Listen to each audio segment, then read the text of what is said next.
Hello प्यारे बच्चों, एक बार फिर से आप सभी का अपने चैनल स्मार्ट लर्निंग पॉइंट में स्वागत है। प्यारे बच्चों, यहाँ हम सामान्य हिंदी का 2022 का पेपर लेकर आए हैं। एकदम सेम आप लोग का बोर्ड एग्जाम जो हिंदी 12th क्लास वाले बच्चों का हो रहा है, एकदम सेम ऐसे ही क्वेश्चंस आएंगे। तो आज इस वीडियो में हम ये क्वेश्चंस पेपर आपको सॉल्व करवाने वाले हैं। ये आपका पूर्णांक होता है 100 मार्क्स का। आइए देख लेते हैं कितने क्वेश्चन कितने नंबर के हैं। आपको हम बार बार बता रहे हैं कि जो आपका काव्य और गद्य में से जो क्वेश्चन टिक वाला आता है उसे आपको पूरा सही करना है। एग्जामिनर आपका इस पे मतलब फुल मार्क्स देगा और साथ में बहुत ही वो खुश हो जाता है कि बच्चे इतने इंटेलिजेंट है कि सारे जो टिक वाला होता है उससे कर लिया है। तो आखिरी लास्ट में भी पेज में वो आपका सही मतलब जल्दी जल्दी चेक कर देता है कि बच्चा इंटेलिजेंट है। तो आप लोग को इतनी बात ध्यान में रखनी है। आइए चलते हैं, इस पेपर को हम सॉल्व करवा देते हैं आप लोग को। यहाँ सबसे पहले क्वेश्चन देखें। सबसे पहले जो क्वेश्चन आया है आपका वो है डिप्टी कलेक्टरी के लेखक। तो डिप्टी कलेक्टरी के लेखक आपके होंगे अमरकांत जी होंगे। प्यारे बच्चों, यहाँ ये देखिए ये टिक लगेगा, ये रॉन्ग है।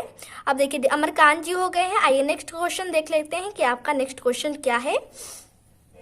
यहाँ भी प्यारे बच्चों ध्यान दें। देखिए भारत की एकता के रचनाकार, तो भारत के एकता के रचनाकार हमारे वासुदेव शरण अग्रवाल जी हैं।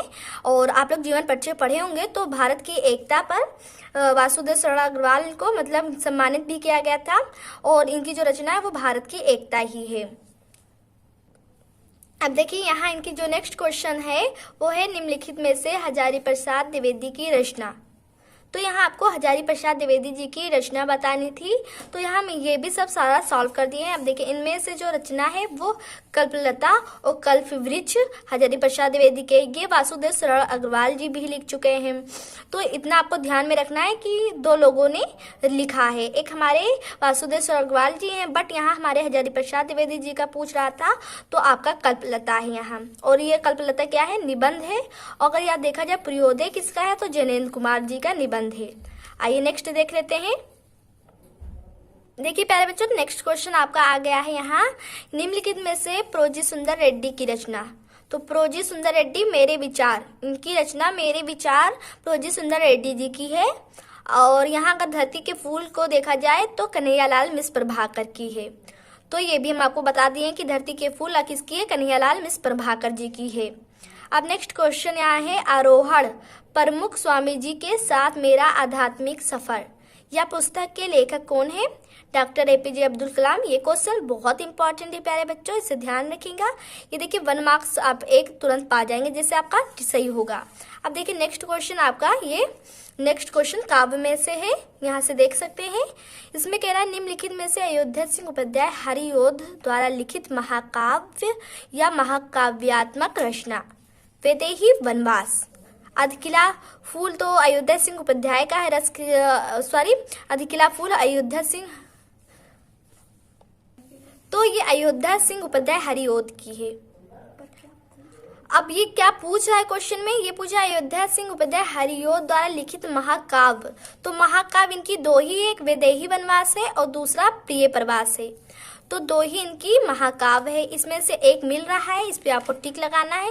इनकी रस कलश भी इनकी रचनाएं हैं बट यहाँ आपका महाकाव्य पूछ रहा है, उसी के हिसाब से आपको टिक लगानी है प्यारे बच्चों। बिल्कुल कंफ्यूजन नहीं होना है। यहाँ कंफ्यूजन की कई ऐसे क्वेश्चन दे देते हैं कि प्यारे बच्चों उसमें बहुत मतलब कंफ्यूज हो जाते हैं, तो आपको ध्यान से उसे सॉल्व करनी है। अब देखिए प्यारे बच्चों, यहाँ नेक्स्ट क्वेश्चन देख लेते हैं। यहाँ देखिए 1 मार्क्स मिल गया। निम्नलिखित में से मैथिली शरण गुप्त की रचना।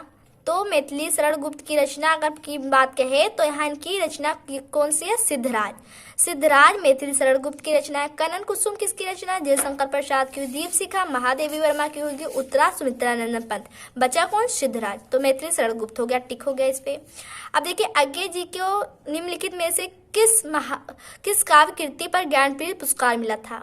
उनको कितनी नामों में कितनी बार पर मिला था। ये जो रचनाएं हैं इन्हीं की रचनाएं हैं बट इनको कितनी नामों में कितनी बार पर ही ज्ञानपीठ पुरस्कार मिला। नेक्स्ट क्वेश्चन देख सकते हैं प्यारे बच्चों, यहाँ निम्नलिखित में से दिनकर की रचना है। तो यहाँ इनकी रचना परशुराम की प्रतीक्षा हो जाएगी। अगर शिला पंख चमकीले की बात देखें तो यहाँ ये गिरिजा कुमार माथुर की है। और अंधा युग हमारे धर्मवीर भारती, क्योंकि अनामिका सूर्यकांत त्रिपाठी ने। बचा कौन? परशुराम की प्रतीक्षा, तो दिनकर जी की रचना है। अब देखिए हिमालय निम्नलिखित में किसकी काव्य कृति है? तो महादेवी वर्मा जी ने हिमालय लिखा है। आइए नेक्स्ट क्वेश्चन देख लेते हैं। ये आपका 5 मार्क्स, ये 5 मार्क्स, ये पूरा का पूरा 10 मार्क्स हो गया। तो आप 100 में से 10 तो ऐसे स्कोर कर लिया। इसलिए हम कहते हैं ये जो रचना है उसे बहुत अच्छे से आपको डीपली से तैयार करनी है। हमारे इस चैनल पे आप लोग को और भी मतलब हम इम्पोर्टेंट रचनाएं डालें, उसे जाकर देख सकते हैं। हम यहाँ तो आपको इसे सॉल्व करवा दे रहे हैं, कई क्वेश्चन इसी में से भी फंस सकते हैं, तो इसलिए आप लोग इसे ध्यान से देखें। आइए नेक्स्ट पेज देखते हैं कि नेक्स्ट पेज में क्या है। देखिए प्यारे बच्चों, यहाँ से आपका स्टार्ट हो गया। दिए गए गद्यांश पर आधारित निम्नलिखित प्रश्नों के उत्तर दीजिए। ये आपका है 10 नंबर का। आप देखिए ये किस, पहले आपको तो ये समझना है कि ये किस गद्यांश पर आधारित है, ये किस चैप्टर से आया है। आप देख सकते हैं यहाँ ये कह रहा है, यद्यपि बाह्य रूप की दृष्टि से संस्कृत ये बाहरी लक्षण अनेक दिखाई पड़ते, किंतु आंतरिक आनंद की दृष्टि से उसमें एक सूत्रता। ये आपका राष्ट्र का स्वरूप में से है। इसको लिखा है हमारे वासुदेव शरण अग्रवाल ने। तो आपको इसका पहला टॉपिक देखेंगे कि क्वेश्चन में आखिर पूछ क्या रहा है। तो यहाँ देखिए फर्स्ट ही चैप्टर का ये आया है, राष्ट्रीय जन अपने अपने मानसिक भावों के किन रूपों में प्रकट करता है। तो इसी क्वेश्चन में आपको ढूंढना है, इसी क्वेश्चन मतलब इसी गद्यांश में पैराग्राफ में उसका आंसर दिया ही रहता है। अब यहाँ मानसिक और स्वास्थ्यकर शब्दों का अर्थ पूछ रहा है, रेखांकित वंशों की आपको व्याख्या करनी है। तो आपको हम इतना बता दिए कि ये आपके फर्स्ट चैप्टर से राष्ट्र का स्वरूप में से आया है। इसको हमारे लिखे हैं वासुदेव शरण जी ने। अब देखिए इसमें विकल्प के तौर भी आपका क्वेश्चन यहाँ दे दिया गया है। विकल्प के तौर पर अगर ये नहीं आपको आ रहा था तो ये भी कर सकते थे। देखिए रमणीयता और नित्य नूतनता अन्योन्याश्रित है। रमणीयता के अभाव में कोई चीज मान्य नहीं होती। तो प्यारे बच्चों ये क्वेश्चंस आपका हमारा आपके ये उस चैप्टर से दिया गया है। तो ये आपकी भाषा और आधुनिकता में से आया है। इसके लेखक कौन है? प्रोजी सुंदर रेड्डी जी ने रमणीयता और नूतनता लिखे हैं। कौन किसा है कि भाषा और आधुनिकता। तो ये हो गया। अब देखिए क्वेश्चन इसी पर आधारित पूछ लिया। यहाँ प्यारे बच्चों देख सकते हैं आप क्वेश्चंस। यहाँ देखिए पूछ रहा है नित्य नूतनता क्या सूचित करती है। तो इसी पैराग्राफ में से आपको ढूंढ कर लिखना है। हमने आपको चैप्टर का नाम लेखक बता दिया है, आप जाकर वहां से देख सकते हैं। अब प्यारे बच्चों यहाँ देख सकते हैं ये पैराग्राफ कहाँ से आया है। देखिए निम्नलिखित प्रश्नों के उत्तर दीजिए। ये भी आपका 10 मार्क्स का है। इसमें भी अथवा देकर ही आता है। देखिए अब कहे सभी या हाय विरुद्ध विधाता, हे पुत्र ही रहे कुमाता। ये आपके केकई के अनुपात में से आया है। केकई के अनुपात में से मैथिली शरण गुप्त जी ने केकई का अनुपात लिखा है। तो इसी में से आपका आ गया, इसी में से क्वेश्चन भी आप पूछ लिए हैं, आप देख सकते हैं। तो हम आपको बता रहे हैं जो केकई का अनुपात है वो बहुत इंपॉर्टेंट है, उसे तैयार कर लीजिएगा पहले बच्चों। इसमें आपका भी विकल्प दे दिया गया है, यहाँ देख सकते हैं। ये देखिए ये व्योम से पताल तक सब कुछ इसे है गए, पर न यह परिचय मनुष्य का, यह न उसका श्रेय। देखिए मानव जीवन का क्या श्रेय होना चाहिए। अगार और व्यवधान शब्दों का अर्थ पूछ रहा है। यहाँ इस सृष्टि में मनुष्य का क्या महत्व है। ये आपके अभिनय मनुष्य से आ गया है, अभिनय मनुष्य से आ गया है आपका। प्यारे बच्चों यहाँ आपका शीर्षक पूछ रहा है तो अपने मनुष्य हो गया। अपने मनुष्य के आपके रामधारी सिंह दिनकर जी ने लिखा है अपने मनुष्य को। तो ये हो गया। अब देखिए यहाँ से आपका आ गया नेक्स्ट क्वेश्चन 5 मार्क्स का। ये आपका ये हो गया, क्या हो गया, ये जीवन परिचय। तो जीवन परिचय हमारे चैनल पर पड़ा हुई है, हमने डाल दिया है, उसे आप देख जा सकते हैं। प्रोजी सुंदरा रेड्डी आ गया, हजारी प्रसाद द्विवेदी और वासुदेव शरण अग्रवाल जी का आ गया है। अब काव्य में से आपका 80 वर्ड्स आपको लिखना रहता है। अब देखिए अयोध्या सिंह उपाध्याय हरिओद का आया, सुमित्रा पंत का आया, रामधारी सिंह दिनकर का आया। आपको तैयार कर लेना है। ये सब एकदम फ्री के नंबर है, फ्री के नंबर है। आपको उठाना है इसे अच्छे से, क्योंकि सारे क्वेश्चन आप सभी को पता ही होते हैं। अब देखिए यहाँ से आपके यहाँ ध्रुव तारा अथवा बहादुर कहानी का सारांश पूछ रहा है। I mean, आपको कहानी लिखना है, कहानी में आखिर क्या हुआ था। तो इसे अगर ये नहीं आपको ज्यादा ये लग रहा है, अगर इसमें ज्यादा भी लिखना रहता है और इसका एंडिंग भी करना रहता है, तो आप इसका क्या लिख सकते हैं, बहादुर मतलब बहादुर या पंचलाइट कहानी के उद्देश्य को भी लिख सकते हैं। आप प्यारे बच्चों यहाँ क्या कह रहा है, स्वपथित खंडकाव्य के आधार पर किसी एक खंड के प्रश्न का उत्तर कीजिए। आपके जिले में कौन सा मतलब खंड काव्य चल रहा है उसे आपको सॉल्व करनी है। तो ये हो गया आपका। अब देखिए प्यारे बच्चों यहाँ नेक्स्ट क्वेश्चन आपका क्या आ गया है। ये देखिए आपका संस्कृत का आ गया है। तो इनमें से एक संदर्भ लिखना है। इसमें भी आपको विकल्प के तौर में 2 चीज दे दिया गया है। अब देखिए, दिए गए संस्कृत के शब्दांशों में से किसी एक का संदर्भ में हिंदी अनुवाद करना है, मतलब संदर्भ भी लिखनी है और आपको अनुवाद भी करनी है। तो प्यारे बच्चों, संस्कृत को भी आपको अच्छे से तैयार कर लेना है। ये देखिए, ये आपका याज्ञवल्क्य के उसमें से आया है, आत्मक एवं सर्वज्ञ में से आया है। फर्स्ट ही चैप्टर ये संस्कृत का आपका पैराग्राफ दे दिया गया है यहाँ। और नेक्स्ट आपका ये आ गया है, जातक कथा में से आ गया है। और ये देखिए, श्लोक काव्य में से भी पूछा जाता है। तो ये विद्या विवादम धनम मदाय शक्ति प्रेषम परिमिन्याय खलस साधो विपरीतम। तो इसमें से ये आपको इसमें से दोनों में से जो सही लगता है आपको वही करके आना है। पहला 2 नंबर तो संदर्भ पे आधारित है और 5 नंबर आप जो अनुवाद करेंगे उस पे आधारित है। देखिए, जंती ते महाभागा जन सेवा परायणा, ये सबसे लास्ट वाले चैप्टर का आपका दे दिया गया है। तो इसे भी आपको सॉल्व करना था, मतलब दोनों में से एक ही करना है, अथवा तो आप अर्थ जानते ही होंगे। अब देखिए प्यारे बच्चों, आपका इसमें आ गया है 2 मार्क्स का, एक आपको सॉल्व किसी एक का ही अर्थ लिखकर उसके वाक्य, मतलब एक अर्थ पर मिलेगा और एक वाक्य प्रयोग पर मिलेगा आपको नंबर। तो अपने पैर पर खड़े होना, स्वावलंबी होना, मक्खन लगाना, किसी चीज को मतलब किसी चीज को मक्खन लगा कहते नहीं, तुम चतुराई करते हो, ये करते हो, वो वही हो गया मक्खन लगाना। पिया चाहे सो सुहागन, ये भी हो गया। मतलब इतना विकल्प आपको दे दिया गया था, इसमें से आपको तो एक तो आता ही आता होगा प्यारे बच्चों। अब देखिए, यहाँ आपको संधि विच्छेद दे दिया गया है। तो अंतर आत्मा का करना था, तो आपका संधि विच्छेद देखा जाए तो अंतर आत्मा, ये वाला आपका राइट हो गया है। आइए नेक्स्ट पे देख लेते हैं।